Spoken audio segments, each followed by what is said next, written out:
Episode की शुरुआत में हम मिसेस हतीजे को यहाँ वहाँ खाना सर्व करते हुए देखते हैं और इधर यीडल अपने आराम से खड़ी है और एमरे अपना काम कर रहा है और हतीजे लगातार काम कर रही है। थोड़ी देर बाद वो यीडल के पास आती है और कहती है कि तुम ऑर्डर ले लो जाकर। तो इसके बाद यीडल जाती है और सबसे एक एक टेबल पर जाकर उनका ऑर्डर लेने लगती है और इधर एमरे भी अपनी सीट पे बैठ के अपना काम कर रहा होता है और रेस्टोरेंट अच्छे से चल रहा होता है। अब नेक्स्ट सीन में हम देखते हैं कि मिस्टर एनवर और आरिफ के घर पे डिनर कर रहे होते हैं। तो मिस्टर एनवर बोलते हैं कि पता नहीं हमारे लोग क्या कर रहे होंगे, मुझे तो डर है कि कहीं ज्यादा कुछ करे ना।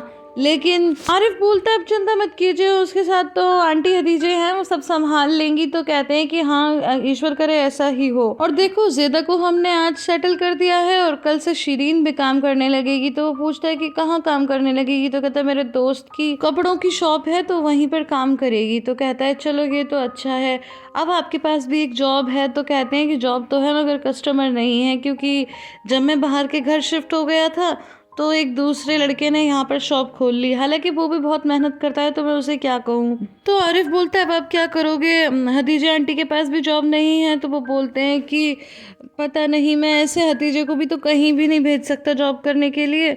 तो आरिफ बोलता है लेकिन ये भी तो सच है ना कि आप भी ऐसे कहीं भी जॉब जाकर नहीं कर सकते। तो वो कहते हैं लेकिन हमारे ऊपर सार्प का बहुत कर्जा है और जब तक मैं उसे चुका नहीं लेता मुझे चैन नहीं आएगा।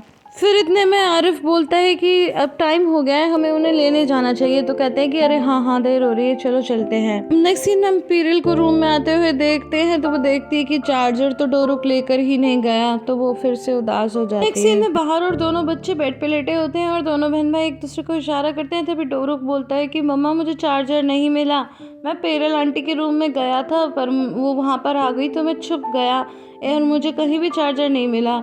तो बोलती है क्या तुम फिर से उसके रूम में गए थे, लेकिन कब? तो वो कहता है कि जब अली और अली नहा रहे थे ना। तो फिर वो बोलती है कि निशान तुम्हें भी इसके बारे में पता था? तो वो हाँ कहती है। तो फिर बाहर बोलती है कि मेरी ही गलती है, मुझे पहले ही तुम लोगों को नहीं भेजना चाहिए था, अब तुम लोग वहाँ पर बिल्कुल भी मत जाना प्लीज, ऐसा मत करना। तो बच्चे कहते हैं ठीक है। नेक्स्ट सीन में हम देखते हैं कि मिसेस हतीजे और ज़ेदा जब जाने लगते हैं तो एमरे दोनों का धन्यवाद करता है और मिसेस हतीजे को एक ऑफर देता है कि जब तक मुझे स्टाफ नहीं मिल जाता क्या आप और एक हफ्ते तक डेली काम कर सकती हो? ऑफकोर्स ये फ्री नहीं होगा, मैं इसके लिए पे करूँगा।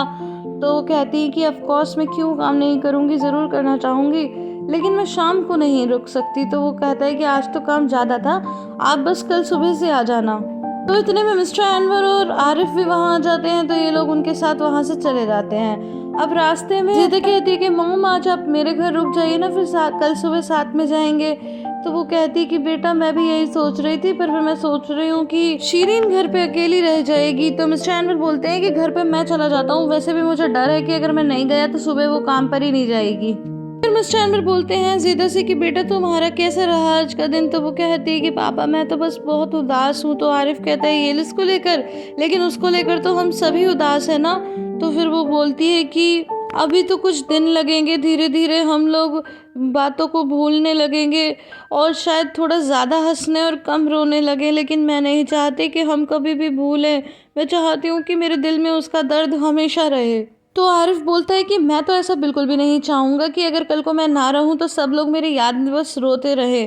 तो मिसेस हतीजे बोलती हैं कि मैं भी बिल्कुल अग्री करती हूँ, मेरे मरने के बाद कोई ना रोए। तो लेकिन हम ये सब बेकार बातें क्यों कर रहे हैं? तो मिस्टर एनवर बोलते हैं कि मैं तो चाहूँगा कि जब मैं ना रहूँ तो मुझे याद करें तो खूब ज़ोर ज़ोर से हंसें, मैं भी खूब हंसता हुआ खिलखिलाता हुआ ही अपना प्राण त्यागूँ। सब लोग बस यही याद रखें कि कैसे मैं उन्हें खुश किया करता था और खुश रहा करता था। तो इसके बाद आरिफ बोलता है देखा तुमने, ऐसे ही एलिस भी यही चाहेगी कि बजा बैठ के रोते रहने की उसके बच्चों को जाकर हम कभी कभी देखें, उन्हें अपने गले से लगाएं और उन्हें स्मेल करें। ये सुनकर ज़ेदा मुस्कुराते हुए कहती है कि आरिफ तुम तो बिल्कुल शेर हो, शेर। मिस्टर एनवर कहते हैं कि तुम बिल्कुल ठीक कह रहे हो, हम ट्विंच और असली को ऐसे नहीं छोड़ सकते, हमें उन्हें बीच बीच में जाकर जल्दी ही हालचाल पूछने होंगे। यीडल एमरे से कहती है कि क्या मैं तुम्हारे साथ घर में रह लूँ, मुझे घर से निकाल दिया गया है। तो वो बोलता है कि नहीं, मैं अपने घर पे तुम्हें नहीं बुलाऊंगा। वो बोलती है फिर मैं कहाँ जाऊँगी, प्लीज़ मुझे बुला लो। तो कहता है तुम अपनी मदर के पास जाओ, देखो तुम्हारे पास काम नहीं था तो मैंने तुम्हें काम दिया, अब तुम मेरे पीछे मेरे घर मत आओ, मुझे नहीं पसंद कोई मेरे घर पे रहे, तुम तो बिल्कुल भी नहीं। तो वो बोलती है कि मैं तुम्हारी सबसे फेवरेट कज़न हूँ। तो कहता है कि मेरी तो एक ही कज़न है, वो तुम ही हो, फेवरेट वाली क्या बात है। तो फिर वो कहती कि फिर मैं इकलौती हूँ, प्लीज़ मुझे अपने घर ले चलो। लेकिन वो वहाँ से जाने लगता है और बोलता है तुम अपनी मदर के पास चली जाओ। तो वो कहती है इससे अच्छा तो ये होगा कि मैं पार्क में जाके सो जाऊँ। तो फिर वो रुक जाता है और फिर वो हंसते हुए उसके साथ चली जाती है। फिर बोलता है कि ठीक है, लेकिन सिर्फ आज रात मेरे घर रुकोगी और कल सुबह तुम अपनी मॉम के पास चली जाओगी। अब हमें नेक्स्ट डे मॉर्निंग का सीन दिखाया जाता है, जहाँ पर हम देखते हैं कि मिस्टर अनवर शीरीन के रूम में जाते हैं और उसे गुड मॉर्निंग बोलकर जगाते हैं। तो बेचारी शीरीन को आखिरकार नींद से उठना ही पड़ता है, क्योंकि उसे काम पर जो जाना है, हालांकि उसका बिल्कुल भी मन नहीं होता। अब नेक्स्ट सीन में हम देखते हैं कि बाहर उठकर जाने लगती है। तो निशान कहती है कि मम्मा, क्या आज का ब्रेकफास्ट हम यहीं नहीं कर सकते? मुझे यहाँ अच्छा नहीं लगता, मैं तो अपने घर जाना चाहती हूँ। हम अपने रूम में तीनों बस आपस में ब्रेकफास्ट कर लेंगे। लेकिन बाहर कहती है कि बेटा, खुद को रूम में लॉक कर लेने से किसी बात का सोल्यूशन तो नहीं होगा। तो फिर निशान कहती है कि मम्मा नहीं, मेरा मन नहीं है नीचे जाने का। तो बाहर कहती है बेटा, तुम नहीं जाओगी तो तुम्हारे पापा अपसेट हो जाएंगे, वो तुम्हें बहुत प्यार करते हैं। लेकिन निशान कहती है कि मुझे तो ऐसा नहीं लगता। तो कहती है नहीं, ऐसा कभी मत कहना, तुम्हारे पापा तुम्हें बहुत प्यार करते हैं। तो फिर निशान कहती है कि मम्मा, अगर वो प्यार करते हैं तो फिर आप अपसेट क्यों हो? तो फिर बाहर कहती है कि बेटा, मैं तो इसलिए अपसेट हूँ क्योंकि तुम लोग ऐसे बोल रहे हो कि पापा प्यार नहीं करते, जबकि वो बहुत प्यार करते हैं।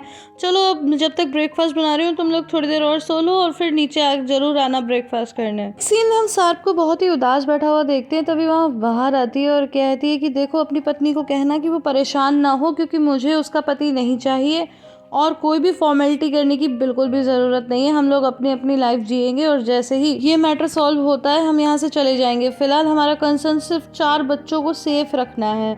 तो फिर सार्प बोलता है कि ये सब तुम कॉफ़ी शॉप वाले की वजह से कह रही हो? तो वो कहती है कि इससे तुम्हें क्या लेना देना, मैं बस अब तुम्हें अपनी ज़िंदगी में नहीं चाहती। तो सार्प कहता है कि क्या सब कुछ पहले जैसा नहीं हो सकता? तो कहती है कि तुम सोच भी रहे हो, क्या बोल रहे हो, कभी भी कुछ भी पहले जैसा नहीं हो सकता। एंड गाइस, मैं अपने दिल की बात बताऊं, मैं तो चाहती हूँ कि दोनों ही लेडीज इसे छोड़ दें। क्योंकि गाइस, अगर आपको याद हो तो लास्ट एपिसोड में इसने क्या कहा था कि मैं अली और उमर को पिता जैसा प्यार देने की कोशिश करता रहा, जैसे कि वो किसी और के बच्चे हैं। और यहाँ भी इसका कंसर्न सिर्फ और सिर्फ आरिफ है और बाकी इसे पिछली कोई बात से लेना देना नहीं है। हम मिस्टर अनवर को ब्रेकफास्ट करते हुए देखते हैं कि तभी वहाँ शीरीन आती है और कहती है कि पापा, क्या मुझे पहले दिन ही भूखा जाना पड़ेगा? कोई ब्रेकफास्ट तो है नहीं। तो कहते हैं कि मैंने तुम्हारे लिए सैंडविच मंगा लिया है, खा लो तुम भी।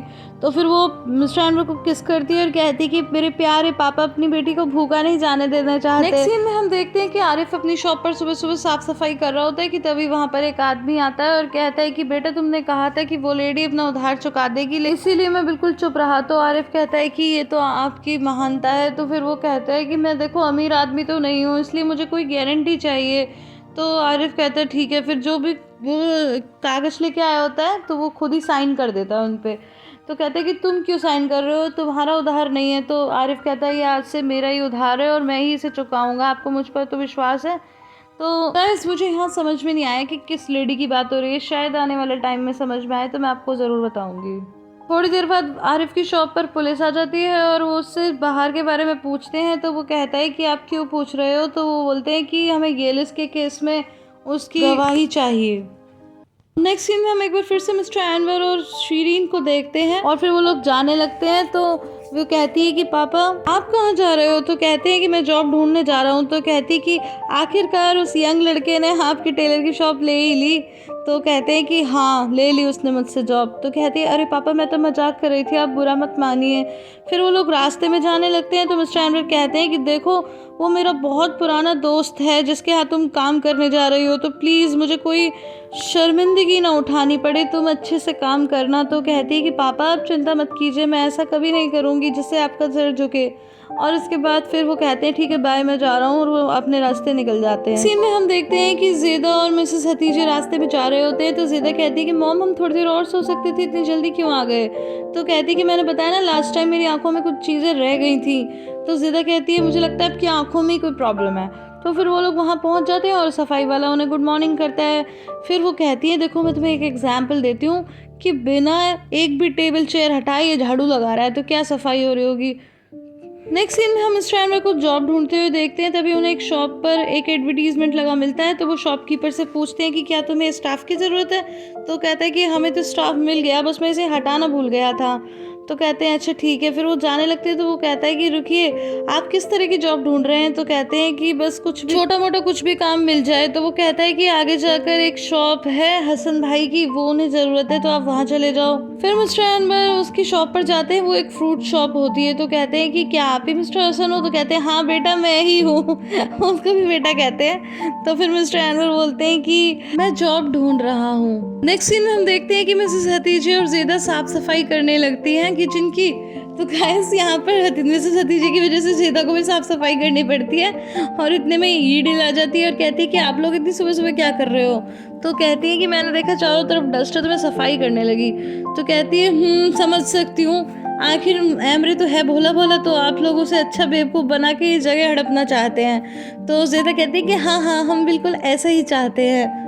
तो फिर बातों बातों में वो कहती है तुम तो वैसे एमरे को चाहती थी ना? तो कहती है कि अब ये बात कहाँ से आ गई?